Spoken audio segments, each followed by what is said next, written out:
As we just heard, Saudi Arabia is the world's largest exporter of oil. Joining us now to discuss the impact is Al-Ahmed, a Saudi scholar and analyst here in the studio.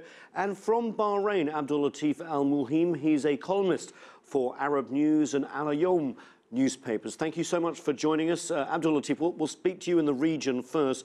Saudi Arabia seems not to be overly worried about this fall in oil prices. What's its strategy here, and is it going to work? Well, we never been worried. Saudi Arabia had always been known to be the swing producer, and it had been always known to be the largest oil producer. So the increase of oil production is not new to us as Saudis.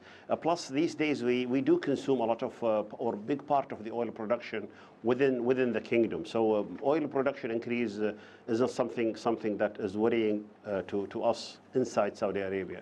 Just a quick follow-up, though. There's going to be budget deficits, say everyone, while this oil price floor hits. Saudi Arabia is actually running a budget deficit, that the buffer of money built up over the boom years is going to run out soon. Are you not worried at all? No, we are not, because this thing happened before. There was a time when the price of a barrel of oil went as low as $8. But Saudi Arabia do have always have 5 years of plans to upgrade the infrastructure and for new products. And what we can do is maybe we could slow down in some projects that could be delayed. So this shouldn't affect. Yes, it is true that we did see a fall in the price in the stock market, but this is generally a panic, and people shouldn't worry, because the amount of money being exchanged in the stock market is as high as in the past. So it is not worrying to us and Saudis. Ali Al-Ahmed, I want to pick you to pick that up in the studio.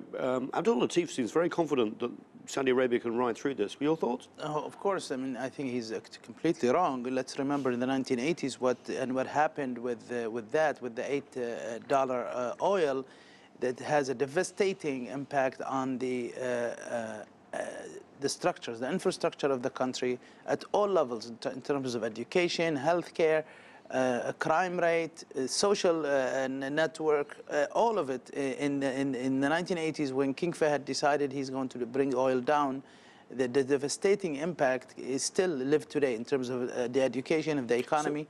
So what about now? What's going to happen now in the future? It's the same thing, you know. The reason, and the government of Saudi Arabia admitted this in a way, because they had a secret document leaked 4 weeks ago of the king sending a letter to the Minister of the Interior. That letter was leaked, saying that freeze all projects, cancel as many projects as you can, stop buying cars, no new hires.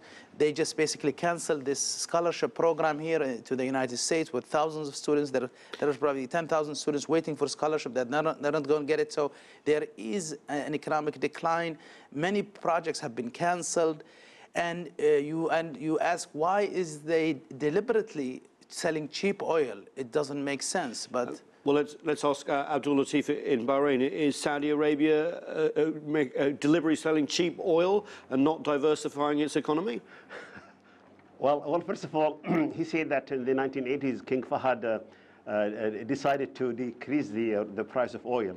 This is an indication that Saudi Arabia is the main swing producer and the main controller of the oil prices. This gives me I consider this a compliment that Saudi Arabia can control practically. You're saying it's a global. You're saying it's a global market, Abdulateef. Yeah. Can we talk about the future though?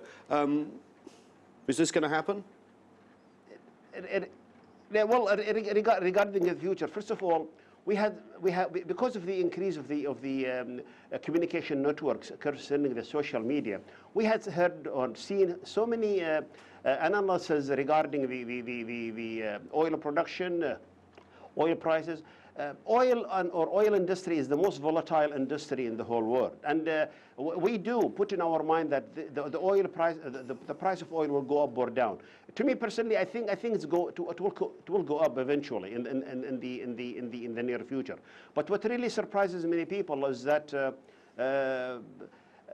the decline of the price of oil happened at a time when there is a chaos in Iraq, there is chaos in Libya, and there is disruption of oil production in Nigeria, and there is a constant decrease of oil production in Iran.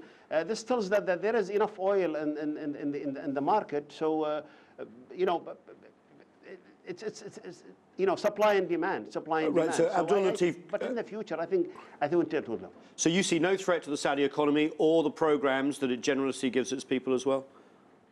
Well, I just discussed it earlier. We always have 5 years plans, and during the 5-year plans, we always allocate a certain amount of money to actually use during these 5 years plans.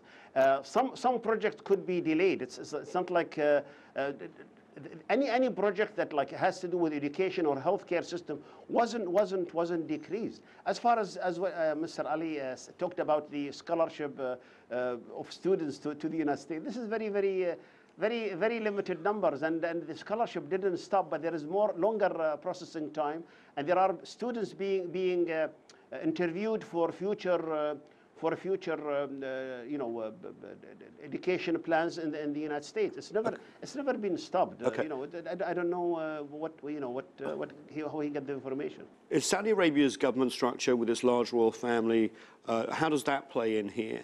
And we're just a few weeks away from a big climate conference in Paris, where the whole world is being told less fossil fuels going forward. Does that also pose a systemic threat to the Saudi economy? Yeah, Saudi Arabia has been sending or exporting oil for 80 years, but today the numbers do not match that export. 80% of the people of that country do not own their own homes, although that's a huge country, small population. The employment is above 30% easily. For women is around 80%. Schools, most of the schools in the country are rented homes. So it just tells you that the ruling family, the monarchy, is playing with the future of that country for their own political gains. So what about the climate change talks? The move away. That's why they are very concerned, because they don't want to stricter,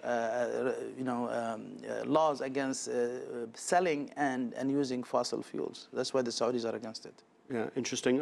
Last word in this section to Abdulateef. What about the region going forward and climate change talks and the move away from carbon-based commodities like oil? Well, there are many talks. I mean, by the way, Saudi Arabia is going forward with the renewable energy like the solar. We want to have a clean fuel, and Saudi Arabia is a very big potential market for solar energy. And we even when they talk about the shale oil. There was like a big bubble that people exaggerated the role of the shale oil and its impact on Saudi Arabia, but it didn't really have any impact. As far as the general things about what Ali talked about, the unemployment but these are like international issues that being discussed practically in every country. But the main question is, what is the Saudis are doing about it? We are doing a lot about it. We are doing a lot about the housing programs. We are doing a lot about the education, and we are doing a lot about the infrastructure. And every single day there is a piece of news concerning a new project being supplemented by the Saudi government. I work as a vice president of an engineering firm, Saud Consult, and I didn't feel anything regarding decreasing the project. Okay. As a matter of fact, there are sometimes many projects that many companies can't even handle. So I don't see any drastic decrease in anything. Abdulateef al-mulhim in Bahrain doesn't see any change. You see some potential problems ahead. Both of you, Ali, Al-Ahmed here in the studio as well. Thank you so much. That's all we have time for at the moment. But coming up, we take a broader look at the future of oil and the countries that rely on it for their income. Stay with us. You're watching The Heat.